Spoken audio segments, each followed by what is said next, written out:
Hey friends, it's Maddie. Welcome back and welcome to day one of Bookmas.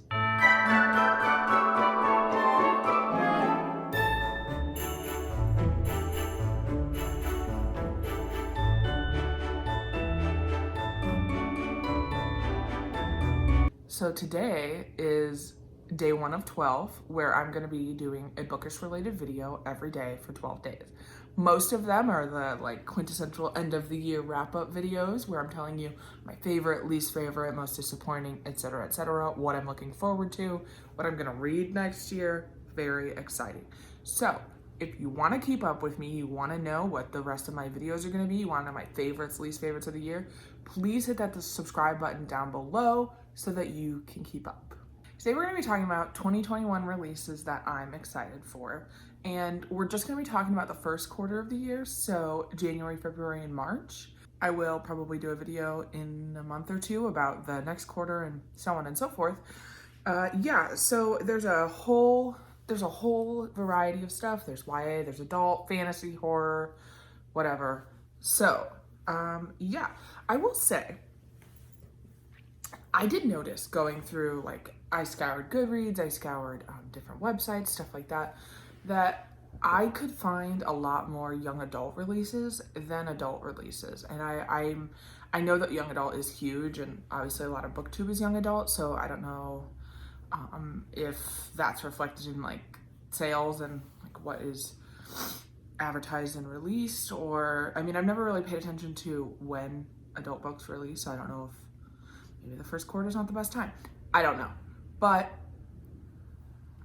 yeah, okay, so we'll just get started with January. So I'm just gonna go down my list here. I have a brief synopsis because I have almost 40 books and I don't want to be talking to you for half an hour. So let's get into it.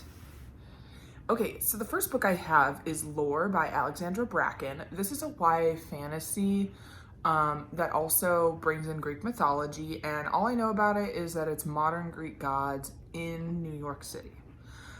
I am someone who really enjoys Greek mythology. I like retellings like Percy Jackson and Circe and Song of Achilles, so I will definitely be checking this out.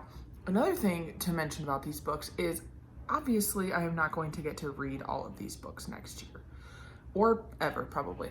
But I think it's important to talk about the releases that are coming out, and then maybe you're more interested in something. And then I tend to look at reviews as it starts to come out and kind of see what the consensus is. Because if it's not worth my time, obviously I'm not going to read it, but the synopsis might sound really good.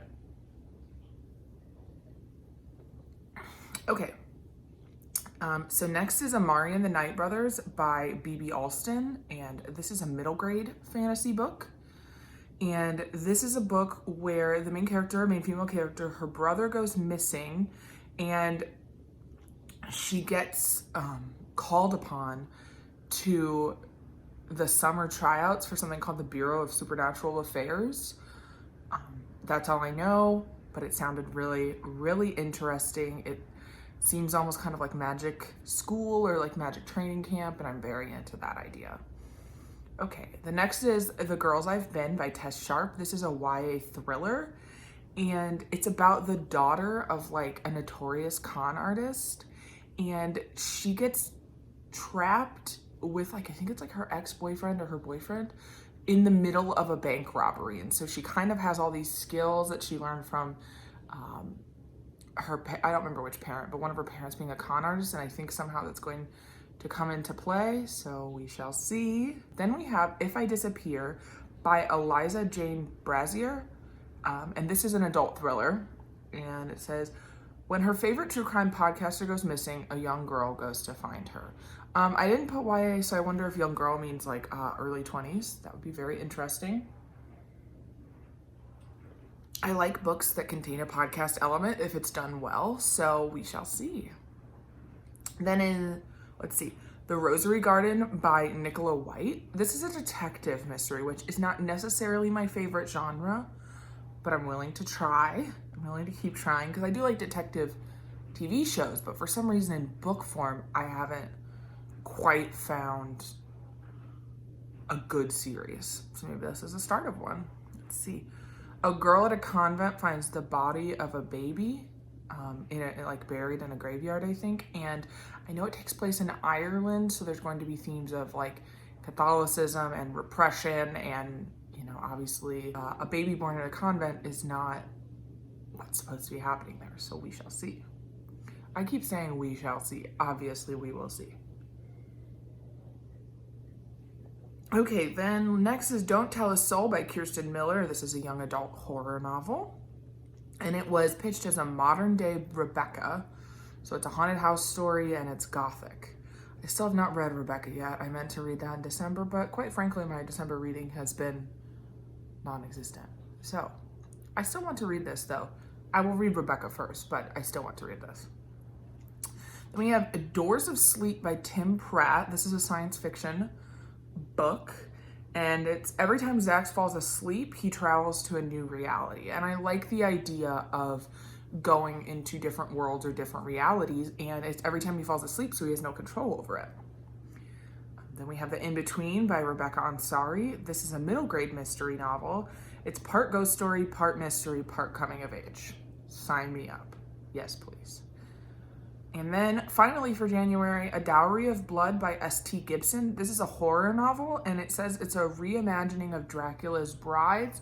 And I believe there is some queer representation, although I am not certain what it is. But I did read Dracula this year in 2020, and I did really enjoy it. And I'm always up for queer horror because there's not enough of it. All right, moving into February, the month of love. First, I have What Big Teeth by Rose Sabo. This is a young adult horror with a beautiful cover. And it's a girl reconnecting with her monstrous family. And her family is literally monsters. Yes, please. Then we have The Project by Courtney Summers. She wrote Sadie, which I loved. And this is a young aspiring journalist determined to save her sister from a cult. I really enjoy cult stuff in books, and I like Courtney Summers, so let's see. Then we have Winter's Orbit by Everina Maxwell. This is science fiction, and it has an LGBT romance. I've been seeing people talking about this on Twitter, people who have ARCs, and I'm like, I want this book now, please. It is a queer romantic space opera about a scandal-prone prince and a dutiful scholar who are forced into a political marriage while trying to prevent an interplanetary war. Yeah, I want to read that. Okay, then we have Gray Hair Don't Care by Karen Booth. This is a contemporary romance. There's not very many of these on the list, but this is about a 47-year-old woman, which I love an older protagonist, especially in a romance. She's newly divorced, and she has a romance with her crush from college. It's kind of like a reconnecting thing. And I think there's multiple reconnections in this, if I remember the synopsis correctly. Then we have The Gilded Ones by Namina Forna. This is a young adult fantasy, and I know this has been talked about a lot because I think it was in like Fairy Loot or Illumicrate or one of those book box subscriptions that I don't have. It was in one of those. And let's see, this is about a girl who's about to be punished for her impure blood, and she's taken by a mysterious woman to leave and fight for the emperor in an army of girls like her. I guess these girls are all near immortals with rare gifts. Yes. Sounds good. Okay. Then we have The Witch's Heart by Genevieve Gornichek, I believe. And this is a fantasy retelling of mythology again, except this time it's Norse mythology, and it's about this woman, Angerboda, I should have looked that up, who birthed 3 of Loki's monstrous children, and this is from her perspective. So it's not about the Avenger Loki, it's about the actual Norse god. Very interesting. The Echo Wife by Sarah Gailey. This is a sci-fi thriller. An award-winning researcher who makes a genetically cloned replica of herself, and then her husband has an affair with this clone, and then her husband dies. I need to know. Then we have A Court of Silver Flames by Sarah J. Maas. This is like new adult fantasy. And this is going to be the 4th book in the A Court of Thorns and Roses series, and it's a focus on Nestas. story. I've only read the first 2 books in this series, but I'm still interested, obviously, in this release because I want to read it eventually. Let's see. Then we have The Galaxy and the Ground Within by Becky Chambers. This is adult science fiction. This is part of her Wayfarer series, and in this one, people are trapped on a space truck stop after a technological failure, and I think it's about like interpersonal relationships and how these people get along, very much like what Becky Chambers writes, and I love that. Then we have Honey Girl by Morgan Rogers. This is a LGBT contemporary romance, and a PhD astronomer accidentally marries a woman in Vegas. Then she spends the summer in New York City with her new wife. So it's an accidental marriage, it's queer, very smart people. I'm excited to see where this one goes. Then we have A Dark and Hollow Star by Ashley Shuttleworth. This is a YA queer fantasy. It has fae, it has a murder investigation, and queer teens. Obviously, some of these I have better synopses than others. Then we have The Sanatorium by Sarah Pierce. This is a mystery. A detective on leave is visiting her estranged brother when his fiance goes missing. And I think there is like an abandoned sanatorium or an old sanatorium nearby. Then we have Quiet in Her Bones by Nalini Singh. This is a mystery. This is the bones of a long missing woman are found, and her son is trying to uncover what happened to her. Then we have Dangerous Women by Hope Adams. This is historical fiction, one of the few on this list. 200 condemned women on a ship bound for Australia. So this is during the time when criminals were still being sent to Australia, and this is a ship full of women and what happens on their journey there. Then we have Call Me Mummy by Tina Baker. This is a thriller, and all I know is that it's about a woman who kidnaps a child. We'll see. And then finally for February, we have We Play Ourselves by Jen Silverman. This is an adult contemporary, and I believe there is some queer representation. This is a woman moves to LA to escape. There she meets her neighbor, a documentary filmmaker, making a film about a girls' fight club. Intriguing. Okay, and finally for this video, we have March. First book I have here is Down Comes the Night by Allison Saft. This is a young adult gothic fantasy. 2 enemies trapped inside a crumbling mansion with no escape from the monsters within. Intriguing. Every Last Fear by Alex Finlay. This is a thriller by a debut author. And I've seen some good buzz around this. I know a lot of people are getting this arcs of this, and it sounds really interesting. A family made famous by a true crime documentary is found dead, leaving their surviving son to uncover the truth about their final days. I love true crime. I love true crime documentaries. I'm very, very interested in this one. Then we have The Conductors by Nicole Glover. This is a historical fantasy. This is another one that's getting a lot of buzz. And it's about this woman named Hetty Rose. She's magic. She's a magic user. And she was a former conductor on the Underground Railroad, and now she solves crimes in a post-Civil War Philadelphia. Very intrigued. Then we have Sweet and Bitter Magic by Adrienne Tooley. This is YA fantasy, and it has some type of LGBT representation. A witch cursed never to love meets a girl hiding her own dangerous magic, and the two strike a dangerous bargain to save their queendom. Interesting.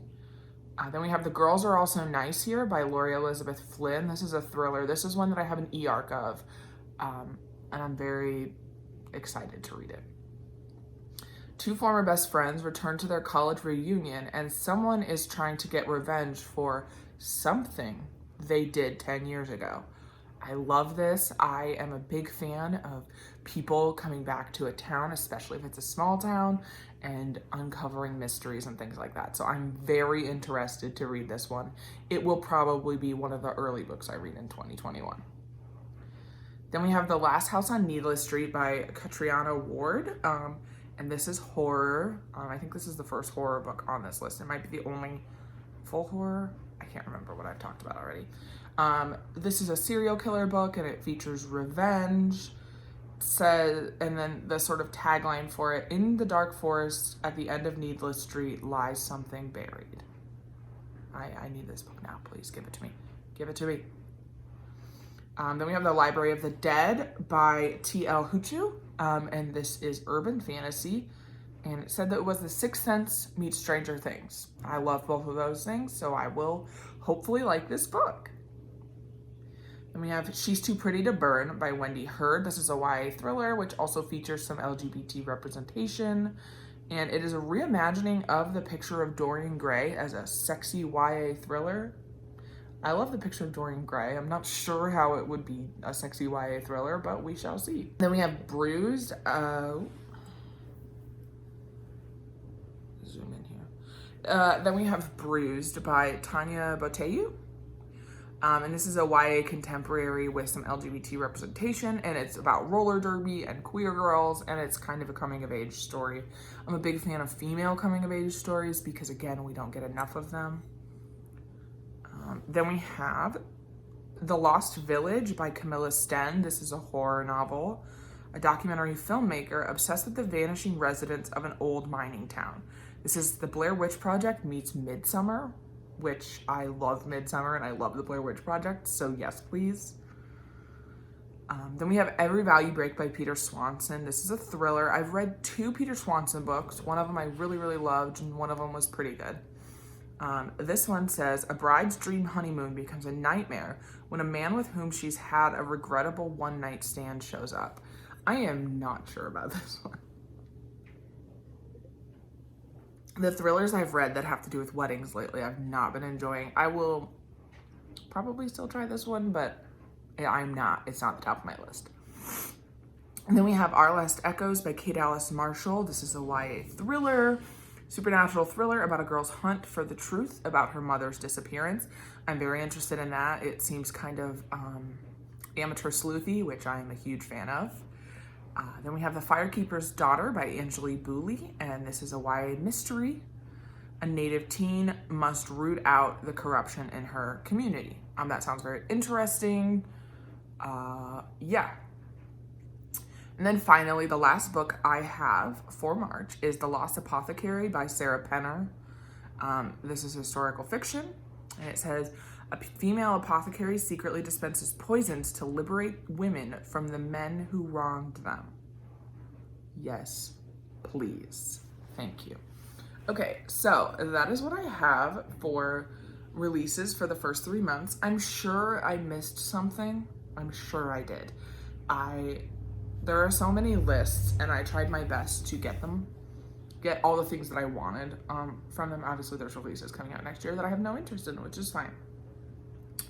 But yeah, let me know in the comments down below which of these sound intriguing to you, or which one do you want me to read, and let you know if they're good or not. If you liked this video, please give it a thumbs up and subscribe down below for more videos, because today is the first day of Bookmas.